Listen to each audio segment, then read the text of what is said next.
किसान भाइयों, आपने तो देखा होगा गेहूं में सबसे ज़्यादा खतरनाक वाला बीमारी आजकल चलने लगा है और ये अंत का समय है और अंत में ही ऐसा होने लगा है जिसके कारण किसान भाइयों का बहुत ज़्यादा दिक्कत हो रहा है। और इसका नाम, ये बीमारी का नाम है पीला रतुआ।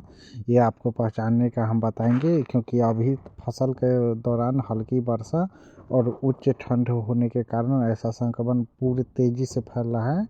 और इसी दौरान तेज़ी से हवाएं चलती है जो बीमारी को प्रकोप को दोगुना कर देती है, क्योंकि पछुआ हवा जैसे ही चलना स्टार्ट करती है तो ये एक खेत से दूसरे खेत में उड़ के चली जाती है। अगर आप अपने पहले वाले खेत में देखिएगा तो उसमें अगर नहीं होगा और दूसरे के खेत में होगा तो आप में ज़रूर फैल जाएगा। ऐसा ही इसका क्रम चलते रहता है और ये इतना ज़ोर से उड़ती है जो एक खेत से दूसरे खेत में अगर एक बार आपका पीला रतुआ धरा तो आप समझिए जो एकदम ख़राब आपका प्लांट हो जाएगा और 25% तक यील्ड कमा देगा। इतना ज़्यादा ये ख़राब होती है।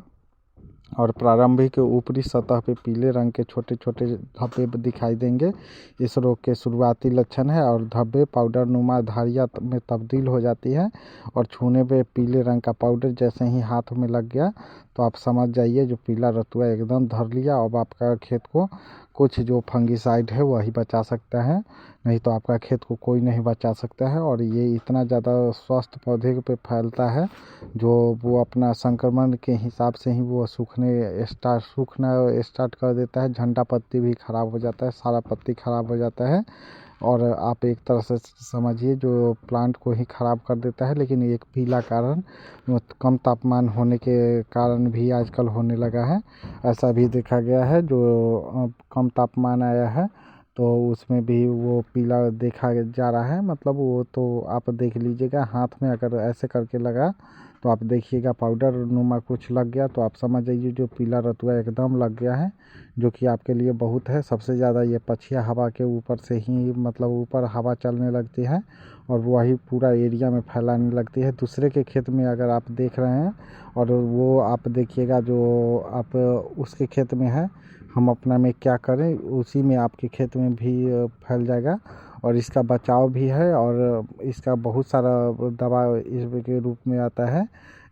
ये देख लीजिएगा जो आप कौन सा दवा यूज करते हैं। कुछ दवा तो होता है जो उसे कंट्रोल कर देती है, अगर नहीं भी आया हुआ हो तो वो कंट्रोल कर देती है। बहुत सारा फंगिसाइड है, कोई भी एक यूज करके आप कर सकते हैं। ऐसे तो इंडोफिला M45 है, इंडोफिल के नाम से बहुत ज़्यादा आता है, जिसमें मैनकोजेब 75% WP है। ये 1 ग्राम प्रति लीटर के हिसाब से पानी में घोल के आप छीट सकते हैं। कोई भी ऑनलाइन शॉप से या कहीं से देख लीजिएगा। एक कस्टोडिया करके आता है जिसमें एजोकोस्ट्रिप्टोबिन कासिस्ट्रोबिन 11% है, टेबुकोनाजोल 18.3% है। इससे पहले भी एक बनाए थे वीडियो जिसमें 1 मिलीलीटर प्रति लीटर के हिसाब से आप छीट सकते हैं।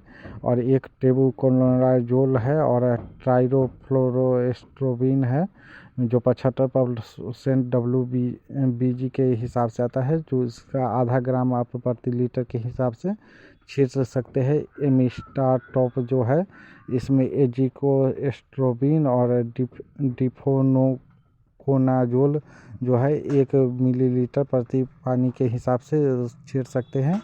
एजोएस्ट्रोबिन 18.2% है और डिफेनोकोनाजोल जो है ये भी एमास्टर कंपनी बनाती है इसे। ऐसे आप कोई भी कंपनी देख सकते हैं।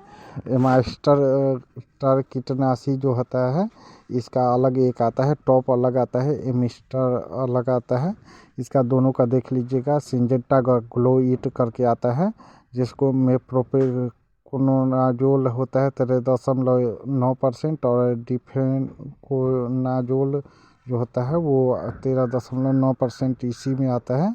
ये सब देख लीजिएगा आप, इसमें से कोई एक आप कर सकते हैं। और जैविक के लिए आप कवक जनित रोगों के मुक्ति के लिए आप बीज उपचार हेतु 20 ग्राम ट्राइकोडर्मा प्रति किलो के दर से वो बीज उपचार लोग कर देते थे तो उससे नहीं होता है। लेकिन वो आपको इससे नहीं, ट्राइकोडर्मा से कुछ नहीं ठीक होगा। इसमें कोई आपको कवकनाशी या कीटनाशी आपको छीटना ही होगा। कवकनाशी ही कहा जाता है, इसे फंगिसाइड कहा जाता है। और ये आराम से सिंजेंटा का ग्लो इट भी छीट सकते हैं, जो भी मल्टीप्लेक्स बायो जोड़ी का भी छीट सकते हैं, जो भी आपको मिले वो छीट लीजिए और वो आराम से देखते रहिए। ये सब सेंट्रल बार्ली अनुसंधान से हरियाणा वाला से लिए हैं। धन्यवाद। अगर इतना देर वीडियो देखे हैं तो मेरे वीडियो को लाइक सब्सक्राइब